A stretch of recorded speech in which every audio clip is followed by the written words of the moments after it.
I'm with Tom Moore and Ross Stewart to talk about Wolfwalkers. How are the both of you doing today? Not too bad. A little bit Oh, cold. we're How are hanging you, in there. Julian?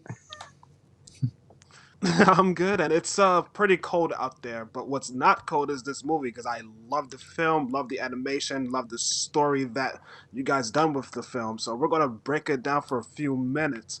But first, I would like to ask you how involved were the both of you when it came to shaping the story with Will Collins?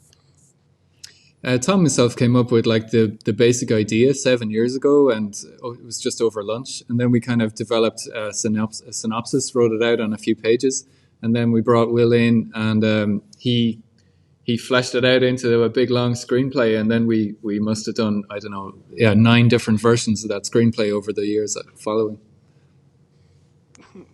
I also love that the art and the animation reminds me of Robin Hood and the Legend of Zelda. Was this the intended direction of the artwork that we've seen on the film and the animation?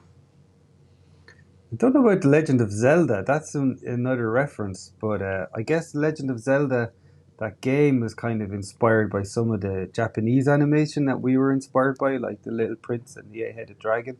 And I know there's character designers in that game that are influenced by some of the same things. But yeah, Robin Hood, 101 Dalmatians, Sword in the Stone, those kind of classic, really, you can really see the scratchy pencil lines. We love those, and that's what we try to kind of keep in our movie too. Would you like to add to that also? Sorry, would you like to add to that, Ross? Yeah, I mean, like that kind of classic Disney era of animation is something that really shows how much like hand drawn and hand painted backgrounds were like so at such a high point in that period. But also, I think we took inspiration from illustrations and from graphic novels, from paintings, from you name it, and we were inspired by it. Some of the great Ghibli films like Tale of Princess Kaguya, that was a huge inspiration for us as well. So I think we just got inspired by everything, chucked it all into one big pot and started around. I'd like to talk about the voice acting. Did you get all the voice actors into the same studio, or they all came in different times? Yeah, that's something that we try to do with all our films is to create a space where the actors can play against each other. And sometimes we have to kind of record in unconventional spaces to make that happen. Like we recorded our actors in Grouse Lodge, which is traditionally a music recording studio, and the space is kind of, for bands to be able to play together.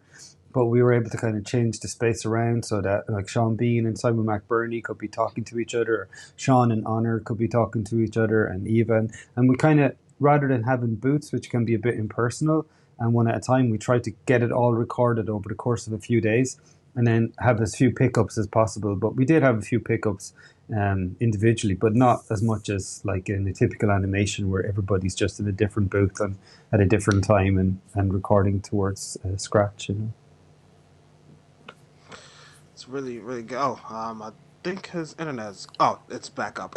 Sorry, my connection was messed up for a bit.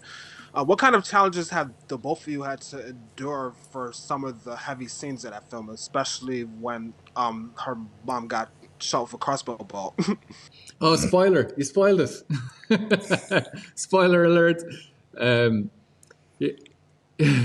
well, for some of the story, I mean, like when we were writing the story with Will, it did take a few turns into kind of darker areas. Like we investigated like witch burnings and witchcraft and all kinds of stuff at that time, and we had to keep on steering it back towards something that was a little bit more family friendly. Um, but yeah, like when Maul does get shot, as you spoiled, uh, it's it's like it's a monumental kind of moment, and it's kind of like at the end of a false ending. When Robin leaves the city, the film could finish there, and this momentous occasion carries on then like the third act and raises the stakes even more. I think it's one of the good things that Will and Tom myself might have implemented to maybe come to this dramatic climax at the end of the third act. I'm happy to speak with the both of you today. Thanks, Thanks Julian. for talking to us, Julie.